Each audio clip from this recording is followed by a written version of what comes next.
Assalamu alaikum wa rahmatullahi wa barakatuh. Bienvenue sur notre chaîne. Ici, nous partageons des contenus enrichissants et inspirés par les enseignements islamiques pour nourrir le cœur, l'âme et l'esprit. N'hésite pas à t'abonner, aimer et partager nos vidéos afin de rejoindre notre belle communauté musulmane et de diffuser le savoir et la lumière d'Allah. Il existe dans la vie du croyant des instants où le corps s'affaiblit, où l'esprit se trouble, où le cœur semble s'éteindre peu à peu. Dans ces moments, certains cherchent la guérison dans les remèdes du monde, dans les paroles des hommes, ou dans la science qui ne connaît pas toujours les secrets du cœur. Mais il est une guérison plus ancienne, plus pure, celle qui descend du ciel et pénètre les âmes, la Roqya. La Roqya n'est pas un acte magique, ni une formule mystérieuse murmurée dans l'obscurité. Elle est un acte d'adoration, une rencontre entre le serviteur et son Seigneur. C'est une parole vivante, tissée des versets du Coran et des invocations enseignées par le prophète. Elle rappelle aux croyants que toute douleur, toute fièvre, tout tourment n'est qu'un appel à revenir à Allah. Car la guérison n'est pas dans la voix de celui qui récite, mais dans la parole du Créateur, qui guérit les cœurs avant les corps. Le Coran n'est pas un simple livre, il est un souffle, une lumière, une main invisible qui apaise ce que les médecins ne peuvent comprendre. Chaque verset récité ouvre une porte entre le ciel et la terre, rappelant à l'âme son origine et son refuge. Allah dit « Et nous faisons descendre du Coran ce qui est une guérison et une miséricorde pour les croyants. » Sourate Al-Isra, verset 82. C'est là toute la beauté de la Roqya. Elle ne guérit pas seulement les blessures visibles, mais aussi celles qui saignent dans le silence du cœur. Elle répare les fissures de la foi, réveille la confiance en Allah et réapprend au croyant à déposer son fardeau dans les mains du Tout-Puissant. Faire la Roqya, c'est admettre humblement que nous ne détenons rien, que même nos prières sont des cadeaux qu'Allah nous inspire. C'est un retour à l'essence de la foi, le tawakkul, la confiance absolue. Là où les mots des hommes échouent, la parole d'Allah restaure. Là où la douleur s'installe, la Roqya fait renaître la paix. Et dans ce retour sincère, le croyant comprend enfin que la véritable guérison n'est pas seulement celle du corps, mais celle de l'âme. Il arrive un moment où la santé s'échappe, où la force faiblit et où le corps, jadis plein d'énergie, devient le miroir de notre fragilité. Beaucoup voient dans la maladie une injustice, une punition, une rupture de bonheur. Pourtant, derrière chaque fièvre, chaque douleur, chaque larme que personne ne voit, il y a une sagesse subtile. Car Allah n'éprouve jamais un cœur sans raison. Chaque épreuve est un appel, un rappel, une invitation à revenir à lui. La maladie est une école silencieuse, une éducation divine. Dans la souffrance, l'âme apprend ce que la facilité ne lui enseigne pas. Elle découvre la patience, le lâcher-prise et la vérité de sa dépendance à Allah. Celui qui n'a jamais été brisé ne sait pas ce que signifie être relevé par la main du Très-Haut. Allah, dans sa miséricorde, éveille parfois ses serviteurs par la douleur pour purifier leur cœur des attachements du monde. Il est dit dans le Coran « Et nous vous éprouverons certes par un peu de peur, de faim et de diminution de biens, de personnes et de fruits. Et fais la bonne annonce aux endurants » Sourate Al-Baqarah, verset 155. Dans chaque épreuve, il y a donc une promesse, celle de la miséricorde et de la purification. La maladie, loin d'être une malédiction, devient une porte vers la proximité divine. C'est une pause forcée, où le cœur épuisé par la vie se tourne enfin vers celui qui l'a créé. Dans la solitude du malade, là où les bruits du monde s'éteignent, on entend le murmure d'Allah qui appelle son serviteur « Reviens à moi, je suis ton refuge ». Le croyant qui comprend cela ne se plaint plus de sa douleur, il la transforme en prière. Chaque gémissement devient un dhikr, chaque larme une purification, chaque battement affaiblit une preuve d'amour. car Allah n'oublie jamais ses serviteurs. Lorsqu'il aime, il teste, et lorsqu'il teste, il élève. Ainsi, la maladie devient un voyage intérieur, un retour vers la source. Elle dépouille l'homme de ses illusions pour le revêtir de lumière. Et quand la guérison vient, qu'elle soit physique ou spirituelle, le croyant comprend. Il n'a pas seulement retrouvé la santé, il a retrouvé Allah. Il est des vérités que le cœur oublie lorsque la douleur s'installe. Dans la détresse, l'être humain cherche un remède, un secours, un regard humain pour apaiser son angoisse. Mais la guérison véritable ne se trouve ni dans les mains du médecin, ni dans la puissance des remèdes, ni même dans la sagesse des savants. Elle vient d'un seul, Allah, Al-Shafi, le guérisseur. Le croyant sincère ne rejette pas les causes apparentes. Il consulte, il soigne, il cherche, mais il garde dans son cœur une lumière. Rien ne se produit sans la permission d'Allah. Le médicament n'agit que parce que le Créateur lui a ordonné d'agir. Le médecin soigne, mais c'est Allah qui guérit. Le cœur apaisé, c'est cela. Il comprend que les moyens ne sont que des outils et que la guérison, elle, vient d'en haut. Le Coran nous enseigne par la bouche du prophète Ibrahim, alayhi salam, « Et quand je suis malade, c'est lui qui me guérit. » Sourate Ash-Shu'ara, verset 80. Ces mots, simples et puissants, renversent la perception humaine. Ils rappellent que la santé, la maladie, la douleur et le soulagement font tous partie d'un même décret. Rien n'échappe à la volonté d'Allah. Lorsque le croyant prononce ces mots avec sincérité, il goûte à une paix que les remèdes du monde ne peuvent offrir. Il cesse de craindre la maladie, car il sait qu'elle aussi est entre les mains d'Allah. Seul celui qui connaît la source de la guérison peut traverser la souffrance avec sérénité. Celui qui s'attache aux moyens oublie souvent le maître des moyens. C'est là que réside la subtilité de la foi. Prendre ce qu'Allah a permis, tout en plaçant son espoir uniquement en lui. C'est un équilibre entre action et soumission, entre soin et confiance. Le cœur qui comprend cela ne panique plus face à la douleur. Il dit « Ya Shafi, guéris-moi, non pas seulement dans mon corps, mais dans mon cœur qui t'oublie. » Et parfois, Allah retarde la guérison du corps pour soigner ce qui est plus profond, l'âme blessée par l'insouciance. Ainsi, la véritable guérison ne réside pas seulement dans la disparition du mal, mais dans la reconnexion au Créateur. Car celui qui comprend qu'Allah seul guérit est déjà en train de guérir. Lorsque la souffrance s'installe, beaucoup de cœurs affolés cherchent la guérison dans l'urgence. Certains frappent à toutes les portes, sans regarder à qui ils s'adressent, et c'est là que le piège s'ouvre, celui des illusions et des pratiques interdites.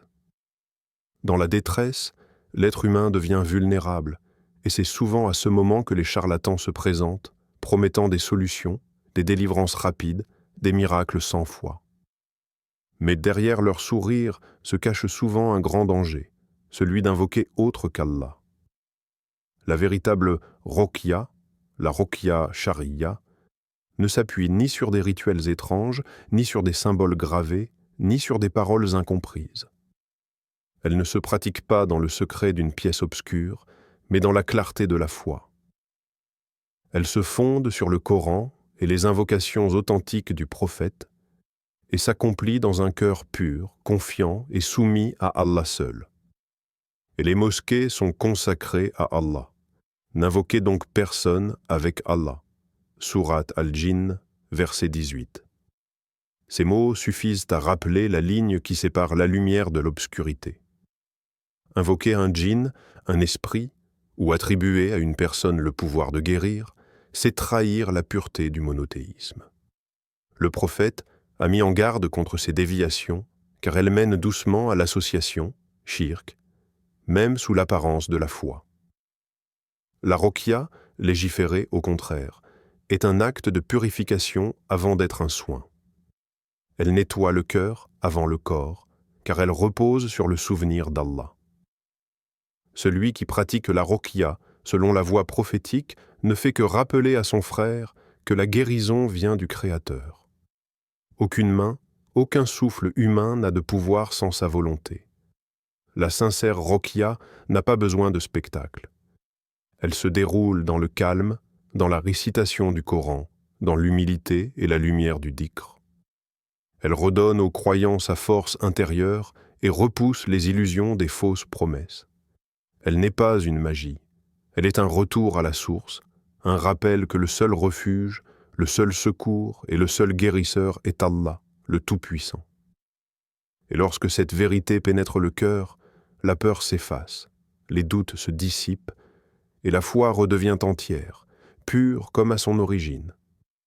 Il existe des blessures que nul médecin ne peut soigner, des douleurs invisibles logées au fond du cœur que ni les médicaments ni les paroles humaines n'apaisent. Ces blessures-là, seul le Coran peut les guérir. Le livre d'Allah n'est pas un simple assemblage de mots, il est un souffle divin, une lumière qui descend dans les ténèbres des âmes. Dans chaque verset, il y a une part de miséricorde, une douceur qui rassure, une vérité qui restaure. Allah dit « Nous faisons descendre du Coran ce qui est une guérison et une miséricorde pour les croyants. » Sourate Al-Isra, verset 82. Cette parole suffit à comprendre que la guérison véritable n'est pas seulement celle du corps, mais celle du cœur. Le Coran parle à l'âme avant de parler à la raison. Ces versets éveillent ce que la vie endort, la foi, la gratitude, la confiance. Lorsqu'un croyant récite le Coran, ce n'est pas seulement sa voix qui s'élève, c'est son âme qui se purifie. Chaque mot est une caresse divine, chaque lettre un remède subtil. Il y a dans la récitation du Coran une énergie invisible. Elle apaise les cœurs tourmentés, chasse les pensées sombres, éteint les angoisses et redonne la paix. Ceux qui s'en éloignent cherchent dans le monde des solutions à leurs douleurs, mais ceux qui s'en rapprochent trouvent dans la parole d'Allah un apaisement que rien d'autre ne peut offrir. La sourate Al-Fatiha, mère du livre, est en elle-même un remède complet. Le prophète l'a récitée pour guérir les malades et elle a agi par la permission d'Allah. Elle résume toute la foi, tout l'amour, toute la reliance du serviteur envers son Seigneur. Dans ces mots, il y a la reconnaissance du Seigneur des mondes, la demande de guidance et la recherche de la miséricorde. Lorsque la parole d'Allah résonne dans le cœur, la peur s'efface, les plaies se referment et l'âme se relève. Le Coran n'est pas un livre à lire seulement des lèvres, mais à absorber du cœur. C'est un médicament céleste offert à celui qui croit, pour qu'il guérisse non seulement de ses douleurs visibles, mais de tout ce qui l'éloigne d'Allah. Le prophète, miséricorde envoyé pour les mondes, ne nous a laissé aucun mal sans qu'il ne nous indique son remède. Sa vie tout entière était un exemple d'équilibre entre les causes visibles et la confiance absolue en Allah. Dans chaque geste, dans chaque parole, il nous a enseigné que la guérison n'est pas dans les mains des hommes, mais dans celles du Créateur. Il nous a appris à invoquer Allah d'une manière simple et sincère. Lorsqu'une douleur surgissait, il posait sa main bénie sur l'endroit atteint et répétait 3 fois « Bismillah, Bismillah, Bismillah » avant de prononcer ces mots lumineux « Allahumma Rabb an-nas adkhib al-ba'as ishfi antal shafi la shifa'a illa shifa'uk shifa'an la yughadiru saqaman » Ô Allah, Seigneur des gens, fais disparaître le mal et guéris, car tu es le guérisseur. Il n'y a de guérison que la tienne, une guérison qui ne laisse aucune trace de maladie. Ces paroles ne sont pas de simples invocations. Elles sont un rappel que tout dépend d'Allah, que rien n'est perdu tant que le cœur s'attache à lui. Dans chaque mot du prophète réside une sagesse. Il ne cherchait pas à impressionner, mais à éveiller la conscience du croyant. La foi et la sincérité sont les premiers remèdes avant toute médication. Il enseignait aussi que certaines sourates du Coran sont des boucliers contre le mal. Al-Falaq, An-Nas et Al-Ikhlas, connus sous le nom de Al-Mu'awwidat. Ces sourates protègent l'âme, repousse la peur, la jalousie et les influences néfastes. Le prophète les récitait chaque soir, soufflant légèrement dans ses mains avant de les passer sur son corps. Par ce geste simple, il nous montrait que la protection divine ne se cherche pas dans la complexité, mais dans la foi sincère. Il disait encore « Soignez-vous, ô serviteurs d'Allah, car Allah n'a fait descendre aucune maladie sans en faire descendre le remède. » Rapporté par Muslim. Ainsi, les enseignements prophétiques nous rappellent que la guérison commence dans le cœur. La bouche prononce des invocations, mais c'est le cœur croyant qui attire la miséricorde. Là où les remèdes humains échouent, la parole du prophète ouvre un chemin de lumière vers le véritable guérisseur, Allah, Al-Shafi. Chaque épreuve dans la vie n'est jamais un hasard. Derrière chaque douleur, chaque difficulté, se cache une sagesse que l'œil humain peine parfois à discerner. Allah ne laisse jamais ses serviteurs seuls face aux aléas de l'existence. Il les place sur un chemin où chaque obstacle devient une école, où chaque épreuve devient un miroir reflétant l'état de l'âme. La maladie, le deuil, la peur ou les tourments intérieurs sont autant d'invitations à se tourner vers lui, à purifier le cœur, à dépouiller l'esprit de ce qui est futile et à s'attacher à ce qui est éternel. La vie, ici-bas, n'est qu'un souffle, et ce souffle est chargé d'enseignements qui forment le croyant à la patience et à la résilience. Accepter une épreuve comme une éducation divine demande un effort de cœur. Cela signifie reconnaître que ce que nous percevons comme un obstacle est, en réalité, une main tendue vers notre élévation spirituelle. La douleur, lorsqu'elle est vécue avec foi, devient un instrument de purification. Elle retire les impuretés de l'âme, aiguise la conscience et fortifie la confiance en Allah. Dans cette perspective, la guérison ne se limite pas au corps. La guérison véritable est celle qui touche l'âme et le cœur, un retour sincère à la soumission et à la confiance. C'est un éveil intérieur, un rappel que l'homme est fragile, dépendant et aimé par son Créateur. Le recours à la roqya, loin d'être un simple rituel magique, incarne cette dimension spirituelle. Chaque parole récitée, chaque invocation prononcée avec sincérité est une école de foi, un rappel que la véritable force réside dans le tawakkul, la confiance totale en Allah. C'est dans ce lien intime avec le Créateur que l'âme trouve la sérénité et la lumière, et que le cœur, apaisé, se relève de ses blessures. Comme il est dit dans le Coran, « Et quand je te touche de la misère, c'est lui que tu implores en ma faveur. » Sourate Al-Anbiya 21, 83. Ce verset rappelle que l'épreuve n'est jamais isolée de la miséricorde divine, que chaque souffrance peut être transformée en une occasion de rapprochement et de purification. Ainsi, accueillir la maladie ou la difficulté comme un enseignement divin, c'est embrasser la sagesse du destin. C'est comprendre que chaque souffle de vie, chaque moment de faiblesse, est une opportunité de renaître, de renforcer son cœur et de s'élever spirituellement. La guérison devient alors non seulement un soulagement, mais un voyage vers une soumission plus profonde, un amour plus pur pour Allah et une compréhension plus claire de la beauté cachée dans chaque épreuve. Jazakallahu khayran pour avoir regardé cette vidéo. Assalamu alaykum wa rahmatullahi wa barakatuh. N'oubliez pas de vous abonner, aimer et partager pour soutenir notre chaîne et continuer à diffuser le savoir et les enseignements islamiques. Que vos actions soient guinoa bénies et que cette chaîne vous inspire à chaque jour davantage dans votre foi et votre quotidien.